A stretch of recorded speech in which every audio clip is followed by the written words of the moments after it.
தமிழ்நாடே கேள்விப்பட்டிராத அதிரடி விலை குறைப்பு சூப்பர் சரவணா ஸ்டோர்ஸ். என்ன தீவிரமா ஏதோ போனை நோண்டிட்டு இருக்கீங்க?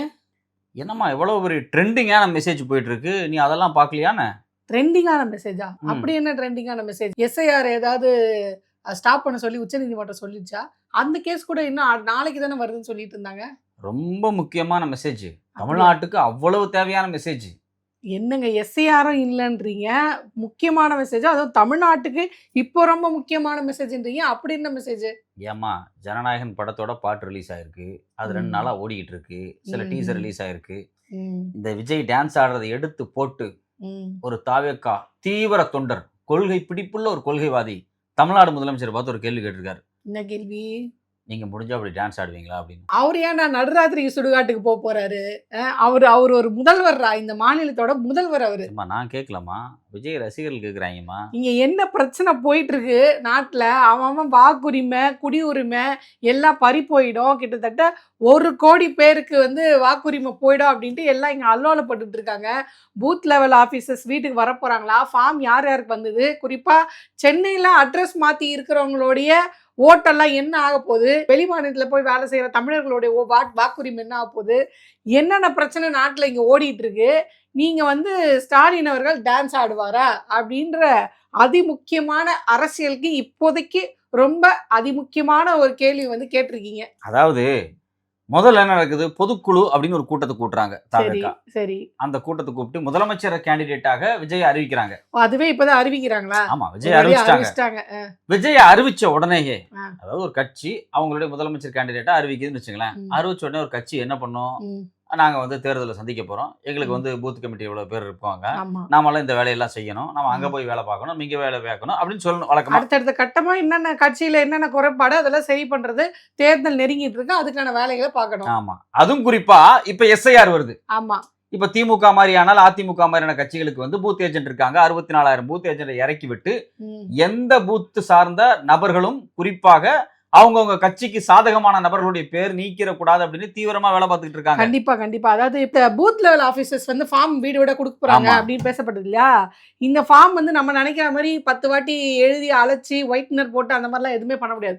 ஒரு வாட்டி நீங்க தப்பு பண்ணிட்டீங்கன்னா தப்பு தான், உங்களுடைய ஓட்டு ரிஜெக்டட் ஆயிடும் அப்படின்ற அளவுல இங்க எல்லாமே கிரிட்டிக்கலா போயிட்டு இருக்கு. ஸோ அதனால திமுக என்ன பண்ணுதுன்னா, தன்னுடைய பூத் லெவல் ஏஜென்ட் இன்னும் மற்ற நிர்வாகிகள் எல்லாரையும் களத்துல போய் இறங்கி, குறிப்பா இது யாரெல்லாம் திமுகவுக்கு ஓட்டு போடக்கூடிய இடம், யாரெல்லாம் இங்க ஓட்டு வங்கி ஸ்ட்ராங்கா இருக்கு திமுகன்னு பார்த்து அந்த இடத்துல ஓட்டுகளை தூக்குறதுக்கான வேலையை எஸ்ஐஆர் மூலியமா செஞ்சுட்டு இருக்காங்கன்னா, அவங்க அவ்வளவு தீவிரமா வேலை செஞ்சுட்டு இருக்காங்க. இப்போ நான் கேட்கிறேன், இப்போ இந்த பிரச்சனையே இளைய தலைமுறையோட ஓட்டை டார்கெட் பண்ணி தான் எஸ்ஐஆர் பண்ணப்படுது அப்படின்றாங்க.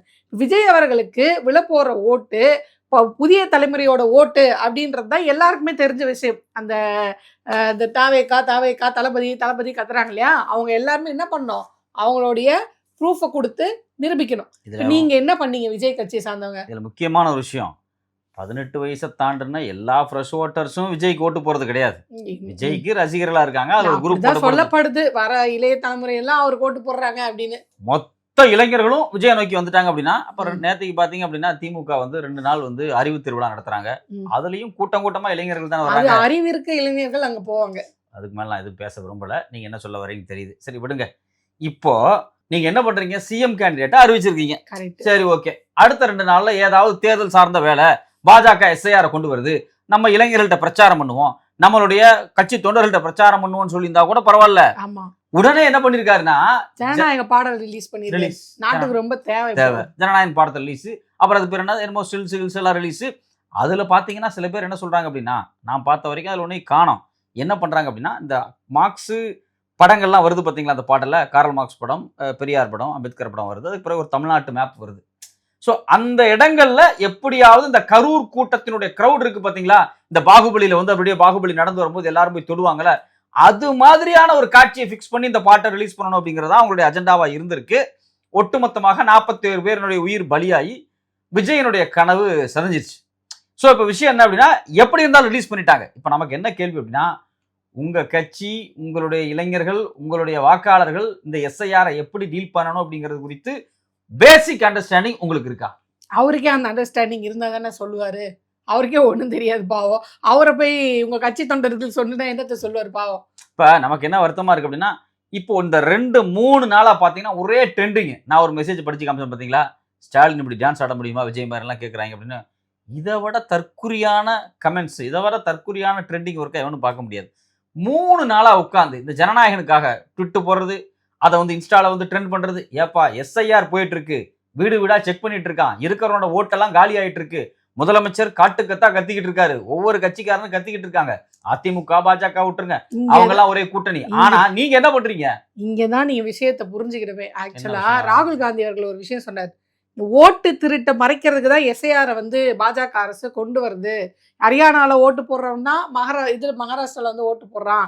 இப்ப கூட சமீபமா ஒரு நியூஸ் வந்தது. ட்ரெயினா பீகாருக்கு போயிட்டு ஆமா. இருக்காங்க. ஸ்பெஷல் ட்ரெயின் மூலியமா ஆயிரக்கணக்கில் எல்லாரும் பீகாருக்கு போயிடுறாங்க. பண்டிகை கூட நீங்க இப்படி விட்டது இல்ல, இப்ப நீங்க விட வேண்டிய அவசியம் என்ன அப்படின்றாங்க. ஸோ எப்படி பாஜக வந்து ஓட்டு திருட்டை மறைக்கிறதுக்கு எஸ்ஐஆர் கொண்டு வருதோ, அந்த மாதிரி இங்க தமிழ்நாட்டுல எஸ்ஐஆர் அப்படின்ற பிரச்சனையை டைவர்ட் பண்றதுக்கு தான் இவர் வந்து இந்த நேரம் பார்த்து கரெக்டா பாட்டை வந்து ரிலீஸ் பண்ணி விட்டுட்டு எல்லாரும் அதை நோக்கி ஓட ஆரம்பிக்கணும் அப்படின்ட்டு பிளான் போட்டு வேலை செஞ்சிருக்காரு. இப்ப நான் கேட்கறேன், எஸ்ஐஆரை யாரெல்லாம் எதிர்க்கிறா? திமுக கூட்டணி, அதாவது திமுக கூட்டணிக்கு மட்டும் தான் இதெல்லாம் வந்து எதிர்க்கிறாங்க. யாரெல்லாம் ஆதரிக்கிறா? வழக்கம் போல பாஜக, அதிமுக அடிமைகள் அடிமைகள் எல்லாம் ஆதரிக்கிறாங்க. நீங்க விஜய் தாவேக்கா என்ன பண்றீங்க? ஆதரிக்கிறீங்களா எதிர்க்கிறீங்களா? நாங்க ட்விட்டர்ல போட்டிருக்கோம்ல எஸ்ஐஆர் எதிர்க்கணும். எஸ்ஐஆரை நீங்க எதிர்க்கிறீங்க. இப்போ எஸ்ஐஆரை நீங்க எதிர்க்கிற நீங்க என்ன பண்ணிருக்கணும்? உங்களுடைய நிர்வாகிகள் தொண்டர்கள் எல்லாரையும் இறக்கி விட்டு இந்த மாதிரி இப்போ போயிட்டு இருக்கு, நம்மளுக்கு யாரெல்லாம் ஓட்டு போடுவாங்க, எந்தெந்த இடத்துல நம்ம வந்து ஸ்ட்ராங்கா இருக்கும் அதை இன்னும் ஸ்ட்ராங் பண்ணுவோம், அவங்களோட வாக்குரிமை போகுதா இல்லையா அப்படின்னு நம்மளுக்கு கிடைக்கிற அந்த கொஞ்ச நெஞ்ச ஓட்டையாவது தக்க வச்சுக்கிறதுக்கு தாவேக்கா களத்துல என்ன வேலை பார்த்துது? ஒரு வேலையும் கிடையாது. அப்ப நீங்க என்ன நாங்க வந்து பாட்டை போட்டு விஜய் டான்ஸ் எல்லாம் ஆடுறோம். அந்த பாட்டு டான்ஸ் வந்து உங்களுக்கு வந்து இப்போ உண்மையிலே எனக்கு என்ன டவுட்னா, நீங்க உண்மையிலே தேர்தலில் நிக்கதான் போறீங்களா, ஜெயிக்கணும்னு நினைக்கிறீங்களா, ஆட்சிக்கு வரணும்னு நினைக்கிறீங்களா? அப்படி இருந்தா அரசியல் சார்ந்து எந்த வேலையுமே செய்ய மாட்டீங்க. ரெண்டாவது இன்னொரு நியூஸ் நான் கேள்விப்பட்டேன், அது உண்மையா பொய்யான்னு தெரியல, படத்தை வந்து சன் பிக்சருக்கு விஜய் அவர்கள் வித்திருக்காங்க அப்படின்ற ஒரு நியூஸ் வந்திருக்கு. அது குறித்து இன்னும் அதிகாரப்பூர்வமான எந்த அறிவிப்பும் இது வரைக்கும் சரியா வரல. இல்ல நம்மளுக்கு என்னன்னா, பாஜக எங்களுடைய கொள்கை எதிரி, திமுக எங்களுடைய அரசியல் எதிரி, ஏதோ ஒரு எதிரி, நீங்க ரெண்டுத்தையுமே எதிரிடுறீங்க. பாஜக கிட்ட போய் சிபிஐ தான் வேணும்னு சொல்லி அங்க போய் நிக்கிறீங்க. திமுக எதிரின்னு சொல்லிட்டு இங்க போய் பிக்சரை விற்கிறீங்க. நீங்க யாரு? இந்த சேத்துலயே அடி வாங்கியாச்சு, சோத்துலயே அடி வாங்கியாச்சுன்றீங்களே, அந்த கேட்டகரியா நீங்க அப்படின்ற டவுட் வருது எனக்கு. அவரை பொறுத்த வரைக்கும் என்ன அப்படின்னா, இந்த 26 தேர்தல் அப்படிங்கிறது ஜனநாயகன் பட ரிலீஸ் மாதிரி. திடீர்னு ஒரே நாள் எல்லாரும் எனக்கு ஓட்டு போட்டுருவாங்க, நான் முதலமைச்சர் ஆயிருவேன் அப்படிங்கிறாரு. நேற்று உதயநிதி ஸ்டாலின் அவர்கள் வந்து ஒரு கூட்டத்தில் பேசினார். நான் அந்த கூட்டத்தை பார்த்தேன், நான் நேரில் பார்த்தேன். அதாவது அறிவு திருவிழா அப்படின்னு சென்னையில் 2 நாள் வந்து அறிவு திருவிழா நடக்குது. அதாவது முழுக்க முற்போக்கு புத்தக கண்காட்சி. காரல் மார்க்ஸ்ல ஆரம்பிச்சு ஏங்கல்ஸ், அது மட்டும் இல்லாமல் மாவோ புத்தகங்களாக இருக்கட்டும், ஸ்டாலின் புத்தகங்களாக இருக்கட்டும், அது மட்டும் இல்லாமல் வந்து பெரியார், அண்ணா, கலைஞர், இதே மாதிரி திராவிட இயக்கம், இடதுசாரி இயக்கங்கள், குறிப்பாக அம்பேத்கர் புத்தகங்களாக இருக்கட்டும், ரெட்டமலை சீனிவாசன் புத்தகங்கள் இப்படின்னு சொல்லி, அயோத்தாச பண்டிதர் புத்தகங்கள் சொல்லி, தலித் அமைப்புகள், அதாவது கருப்பு, சிகப்பு, நீலம், இந்த 3 சித்தாந்தங்களுக்குரிய புத்தகங்களை மட்டும் பிரத்யோகமாக ஒரு புத்தக கண்காட்சியாக ஆர்கனைஸ் பண்ணி வள்ளுவர் கோட்டத்துல சிறப்பா நடத்திக்கிட்டு இருக்காங்க. 2 நாள் கூட்டம் முடிஞ்சிருச்சு. நான் என்ன கேட்கிறேன், அங்க ஒரு கட்சி முற்போக்கு சித்தாந்தத்தை தலைவர்களை அறிமுகப்படுத்தி புத்தகங்களை ஒத்துக்கிட்டு இருக்காங்க. அறிவு சார்ந்து இயக்கக்கூடிய கட்சியா நீங்க என்ன பண்றீங்கன்னா, இவர் போடக்கூடிய சினிமா பாட்டுல அங்க பெரியார் வர்றாரு, அங்க வந்து பெரியார் வந்தவொடனே இவர் டான்ஸ் ஆடுறாரு, அங்க காரல் மார்க்ஸ் வந்தோடனே டான்ஸ் ஆடுறாங்க. காரல் மார்க்ஸ்னு யாருக்கும் தெரியல, யாருக்கு? அந்த விஜய் கட்சிக்காரங்க. இப்ப கூட ஒரு படத்துல ஜியு போப்புக்கும் காரல் மார்க்ஸ்க்கும் வித்தியாசம் தெரியாத மாதிரி காமிச்சாங்களா, அந்த மாதிரி இதை சேர்ந்து நாம வந்து ரொம்ப கிண்டல் பண்ணல. இளைஞர்கள் பள்ளி படிப்பு முடிச்சுட்டு கல்லூரி படிப்பு நோக்கி வந்தபோது அவங்களுக்கு வந்து அரசியல் புரிதல்கள் ஏற்படணும் அப்படிங்கிறது வந்து ஒரு இயல்பான ஒரு விஷயம். இல்ல, நாங்க ஓட்டு போடுறவங்களை பத்தி நம்ம இங்க பேசல. அதாவது விஜய் அவர்களுடைய கட்சிக்கு ஓட்டு போடுறவங்களை பத்தி நம்ம பேசல. கட்சிக்குள்ளேயே நீங்க இப்படி இருக்கிறீங்களே. இப்போ ஒருத்தர் வந்து சொன்னாரு, வரலாறு படிக்கிறீங்களா, நீங்க கலைஞர் கைதான பிறகு நீங்க ஓடி போனதை நாங்க பேசட்டுமா? நீங்க முதல்ல வரலாறு படிச்சீங்களா? கலைஞர் கைதானப்ப ஸ்டாலின் அவர்கள் எங்க இருந்தாரு, எங்க போய் அவர் நேரடியா சரண்டர் ஆனார்னு உங்களுக்கு முதல்ல தெரியுமா? ஃபர்ஸ்ட் நீங்க போய் வரலாறு படிங்க, அப்பதான் தெரியும் நீங்க யாரை எதிர்த்து நிக்கிறீங்க அப்படின்றது. அவர் அவ்வளவு பெரிய வரலாறுலாம் தெரிஞ்சுக்க வேண்டிய அவசியம் கிடையாது. நான் என்ன கேட்கிறேன், ஆதவர்ஜுனா பார்த்து, தம்பி இதுக்கு முன்னாடி நீங்க எந்த கட்சியில பல காலமா இருந்தீங்க? வரலாறு படிக்க சொன்ன பாத்தீங்களா, அந்த கட்சியில தான் இருந்தேன். நீங்க அன்னைக்கு வந்து முதலமைச்சர் ஸ்டாலின் அவர்களை புகழ்ந்து பேசிட்டு, அன்னைக்கு வந்து உதயநிதி ஸ்டாலின் அவர்களை புகழ்ந்து பேசிட்டு, திமுக புகழ்ந்து பேசிட்டு, உங்களுக்கு எம்பி சீட்டு கிடைக்கல உடனே எப்படி பொய் அடிச்சு விடுறாரு பாத்தீங்களா? அது போன மாசம், இது இந்த மாசம். அதாவது பானு, பொய் பேசுறதுல நம்பர் 1 பாஜக நினைச்சிட்டு இருந்தோம். ஆமா, அவங்களுக்கே இவங்க டஃப் கொடுக்குறாங்க. டஃப், பயங்கர டஃப். நம்பர் 1 பாஜக இனிமேல் கிடையாது. நம்பர் 1 தாவேக்கா தான். எதை எடுத்தாலும் பொய். என்ன இருந்தாலும் அவங்களோட ட்ரைனிங் இல்லையா, அதுல கொஞ்சமாவது இருக்கும் இல்லையா. அதாவது ட்ரைனிங் கொடுத்தவனை விட, அதாவது வாங்குற காசை விட அதிகமா கூறினா சொல்ற மாதிரி. அப்படி இல்ல, கவுண்டமணி சொல்லுவார்ல, என்ன பார்த்து காப்பி அடிச்சவன் பாஸ் ஆயிட்டான், நான் ஃபெயில் ஆயிட்டேன். அந்த மாதிரி பாஜக பார்த்து காப்பி அடிக்கிற தாவேக்கா கூட பாஸ் ஆயிடும். பாஜக பாஸ் ஆகாது போல. பாஜகவுக்கே பயம் வந்துருச்சு. அதான் விட்டா இவன் நம்மளே ஏறி சாப்பிட்டு போயிடுவான். அதேதான், நாம போடுற பால்ல இவன் வேகமா போட்டு நம்மளோட ஸ்கோர் பண்றான், ஸ்கோர் பண்ணிட்டு இருக்கான், பொய்யா அடிச்சு விடுறானே, எப்படி இது சாத்தியம் அப்படின்னு சொல்லிட்டு ஆதவர்ஜுனாவை தான் இனிமேல் பாஜகவினுடைய தமிழ்நாட்டு தலைவராக்குங்கிற மனநிலை கொடுப்பானுங்க. அண்ணாமலைக்கே டஃப் கொடுக்குறாரா, அண்ணாமலைக்கே டஃப் கொடுக்குறாரு அப்படின்னு. ஸோ அப்போ இது எல்லாத்தையும் எடுத்து வச்சு பார்த்தேன் அப்படின்னா, எஸ்ஐஆர் அப்படிங்கக்கூடிய நடைமுறை ரொம்ப மோசமானது, அதை நம்ம எதிர்க்கிறோம். ஆனால் அந்த எஸ்ஐஆரை கொண்டு வந்துட்டாங்க. இப்போ கட்சிகள் அட்லீஸ்ட் எல்லா கட்சிகளும் உள்ள பூந்து யாருடைய வாக்கும் பீகார் மாதிரி 65 லட்சம் வாக்கு காலியான மாதிரி காலியாகாம பாதுகாத்து நம்மளுடைய மக்களுக்கான ஓட்டு, நாம் இந்த மண்ணின் மைந்தர்கள். என்ன கொடுமை அப்படின்னா, நாமெல்லாம் தமிழர்கள் பல ஆயிரம் வருஷமாக இந்த மண்ணில் வாழ்ந்துகிட்டு இருக்கோம். நமக்கு எழுதப்பட்ட வரலாறே ஒரு 5000 வருஷம் வரலாறு இருக்கு. நம்மளுடைய இலக்கியங்களுக்கே ஒரு 3000 3500 ஆண்டு பழமையான வரலாறு இருக்கு. இந்த மண்ணுல திடீர்னு ஒருத்தன் வந்து நீ 11 டாக்குமெண்ட் கொடுத்தாதான் நீ தமிழ அப்படின்னு சொல்றான். இது எங்க கொண்டு போய் நம்ம சொல்றது? எனக்கு எங்க தாத்தா தொல்காப்பியத்துல இருந்து திருக்குறள்ல இருந்து தொல்காப்பியமா திருக்குறள் அது 11 டாக்குமெண்ட் ஹே नहीं है आपका தமிழர் नहीं है எனுமரேஷன் ஃபார்ம் ஹே அதை கொடுங்க அப்படி அகதி முகாம் जाता है அப்படிங்கிறான். என்ன கொடுமடாது. இதை யாராவது கேட்டீங்களா? காலங்காலமா இந்த மண்ணுல நம்ம வாழ்ந்துகிட்டு இருக்கோம். நம்மள ஒருத்தன் வந்து நீ இந்த மண்ணுக்கு உரியவன் இல்லைன்னு சொல்றான். அவனோட சண்டை போறதை விட்டுட்டு படத்தை ரிலீஸ் பண்ணி டான்ஸ் ஆடிட்டு இருக்கீங்களே, உங்களுக்கு ஒரு எழுப்புழுக்க அளவுக்கு உங்களுக்கு அறிவு கிடையாதா? இதுதான் உங்களுடைய, நான் கேட்கறேன், 3 நாளா இதே என்னடா ட்ரெண்டிங் பண்ணிட்டு இருக்கீங்க? 3 நாளா இதே ட்ரெண்டிங். ஒரு ஆசைக்கு கடைசியா ஒரு படம் நடிச்சிருக்காரு அண்ணன், கடைசியா ஒரு படம் நடிச்சிருக்காரு, நீங்க போய் பாக்குறது சரி. இதுக்கும் நீங்க முதல்வர் அவர்களை வன்புக்கு இழுக்கிறதுக்கும் என்ன சம்பந்தம்? எதுக்கு எடுத்தாலும் போய் திமுக திட்டுறது, முதல்வர் அவர்களை இழுக்கிறது, அவருக்கும் இதுக்கும் என்ன சம்பந்தம்? இன்னைக்கு முதல்வர் ரொம்ப ஸ்ட்ராங்கா ஸ்டேட்மெண்ட் கொடுத்திருக்காரு. அதாவது எஸ்ஐஆர் வந்து இவங்க எப்படி எல்லாம் வந்து தப்பான நம்மளோட காரியத்துக்கு பயன்படுத்துறதுக்காக எஸ்ஐஆர் கொண்டு வர்றாங்க, நாம அதை மீண்டு எப்படி வரணும் அப்படிங்கிறது குறித்து தெளிவா அவர் பேசுறாரு. அவரே தனிப்பட்ட முறையில வீடியோவும் போட்டிருக்காரு. இந்த ஃபார்ம்ல என்னென்ன மாதிரியான விஷயம்லாம் கேட்டிருக்காங்க, இதை பார்க்கும்போது எனக்கே தலை சுத்துது. அப்ப இந்த படிக்காத இப்ப இருக்கக்கூடிய அட்வான்ஸ் ஆப் எல்லாம் பயன்படுத்த தெரியாதவங்களுடைய நிலைமைலாம் என்ன? உறவு முறைன்னு போட்டிருக்கீங்க, 1000 உறவு முறை இருக்கு. எனக்கு நான் அந்த 1000 உறவு முறையில யாரை வேணாலும் எடுத்து எழுதலாமா? இப்போ என்ன உறவு முறை நீங்க மென்ஷன் பண்ண மாட்டீங்க? என்ன சர்டிஃபிகேட் எதுக்கு கேட்குறீங்க? செத்தவங்களா இருந்தால் செத்தவங்களோட டெத் சர்டிஃபிகேட்டை கொடு, ஊன்னு இது அதுன்னு கேட்டுட்டீங்க. ஒண்ணுமே புரியல, நம்மளுக்கே புரியல. இப்போ நான் என்ன கேட்குறேன், உங்க அப்பாவோட ஓட்டை ப்ரூஃப் பண்ணணும். உங்க ஆயாவுடைய ஃபார் எக்ஸாம்பிள் பர்த் சர்டிஃபிகேட் எல்லாம் நீங்க வச்சிருக்கீங்களா? எங்க ஆயாவுக்கு எது பர்த் சர்டிஃபிகேட்? எங்க அப்பாவுக்கே கிடையாது. நீங்க எங்க ஆயாவுக்கு போயிட்டீங்க. உங்க ஆயாவுக்கு ஏதோ வாக்காளர் அட்டையெல்லாம் இருந்துச்சு, அதெல்லாம் இன்னும் பத்திரமா வச்சிருக்கீங்களா? அவங்களே செத்து போயிட்டாங்க, நீங்க அவங்களோட வாக்காளர் அட்டை எதுக்கு நாங்க தூக்கி போட்டோம்? முக்காவாசி குடும்பத்துல நம்ம முன்னோர்கள் இறந்த உடனேயே அவங்களோட டாக்குமெண்ட் தேவையில்லை அப்படின்னு சொல்லிட்டு டெத் சர்டிஃபிகேட்டை வாங்கிட்டு எல்லாம் தூக்கி போட்டிருப்போம். இப்போ என்ன நடக்குது அப்படின்னா, இப்போ வந்து நீ வந்து உங்க ஆயாவோட ஆயா, உங்க அப்பா எல்லாத்தோட டாக்குமெண்ட் எடுத்துட்டோம் அப்படின்னா எப்படி கொடுக்க முடியும்? அதெல்லாம் தான் கேட்குறோம். நான் என்ன சொல்றேன், இவ்வளவு சிக்கல் இருக்கு, இதை மக்கள்கிட்ட சொல்லுங்க. டான்ஸ் ஆடுறீங்கல்ல, இதுக்கு ஒரு டான்ஸ் ஆடுங்க, இதுக்கு ஒரு பாட்டை போடுங்க. எக்ஸாக்ட்லி. இப்போ நீங்க வந்து ஒரு மெசேஜ் கடத்தணும்னா அது எவ்வளவு சீக்கிரமா போய் ரீச் ஆகுது.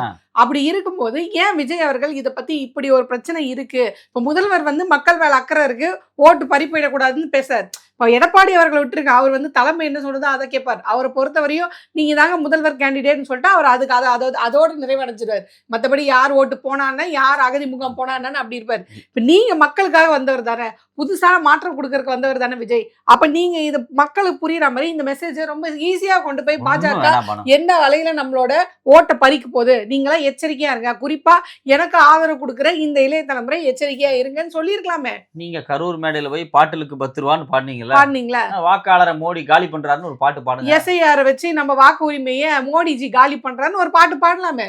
பாடுங்க, யார் உங்களை தடுத்தது? உங்க ஆளுங்களும் அதை ட்ரெண்டிங் ஆக்குவாங்க, ரீல்ஸ்ல போடுவாங்க, இன்ஸ்டாகிராம்ல இருந்து ஃபேஸ்புக்ல இருந்து எல்லா இடத்துலயும் அது போய் ரீச் ஆகும். அப்ப அதுக்கான ஒரு விழிப்புணர்வு வருமே. இதை கூட நீங்க ஏன் செய்யல? தேர்தல் அப்படிங்கிறது வந்து ஜனநாயகத்தினுடைய ஒரே வழிமுறை. இப்போ வந்து காலங்காலமா மன்னராட்சி இருந்துச்சு, இப்போ மக்களால் தேர்ந்தெடுக்கப்பட்ட நபர் தான் ஒரு நாட்டை ஆளணும், மக்களை ஆளணும். இப்போ வந்து அதுதான் தேர்தல் அப்படிங்கிறதா ஜனநாயகம். அப்போ நீங்க ஜனநாயகம்னு படத்து பேர் வைக்கிறீங்க, ஆனா தேர்தலுக்கான பிரச்சனைகளை பத்தி பேச மாட்டீங்க. ஒருத்தன் தேர்தலையே வந்து இல்லாம பண்ணிட்டு இருக்காங்க, ஜனநாயகத்தையே அழித்து ஒழிப்பு வேலை பண்ணிட்டு இருக்காங்க. ஆனா உங்க படத்துக்கு நீங்க ஜனநாயகம்னு பேர் வச்சுட்டு படத்தை ட்ரெண்ட் பண்ணிட்டு அந்த ஜனநாயக ஒழிப்பு வேலைக்கு மறைமுகமான ஆதரவு கொடுக்குறீங்க. ஸோ அப்போ நமக்கு முழுசா தெரிஞ்சிருச்சு. நினைக்கிறேன் நீங்க உண்மையிலேயே பாஜகவினுடைய பி டீம் அல்ல ஏ டீம் மாதிரி செயல்படுறீங்க. நீங்க பாஜகவுடைய ஏ டீமா இல்ல பாஜக உங்களோட ஏ டீமா?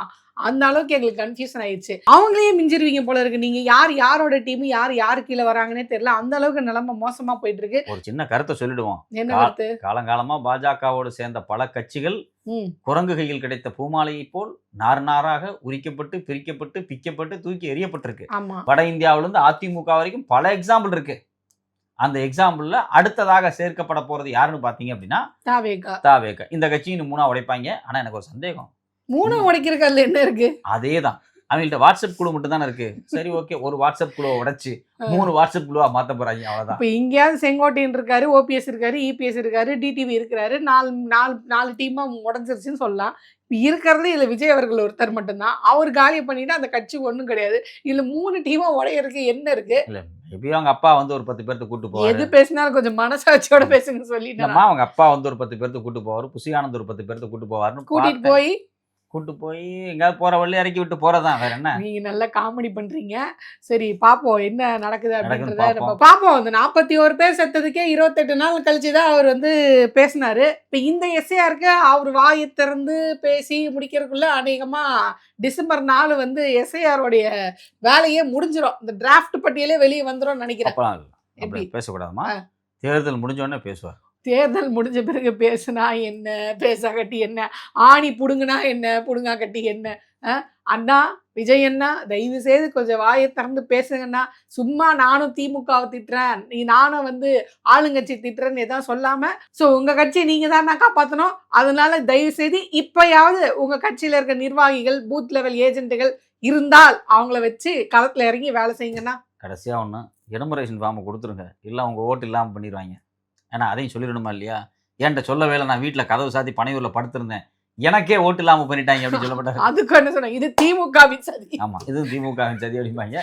அதை வேற ட்ரெண்டிங் பண்ணுவாங்க. முடிந்தால் எங்கள் தளபதியின் ஓட்டை கொடுத்து பாருங்கள் அப்படிம்பாங்க. முடிந்தால் அவருடைய ஃபார்மை கொடுக்காம இருந்து பாருங்கடா, ஜென் எக்ஸ் கலவரம் வெடிக்கொண்டா அப்படின்னு.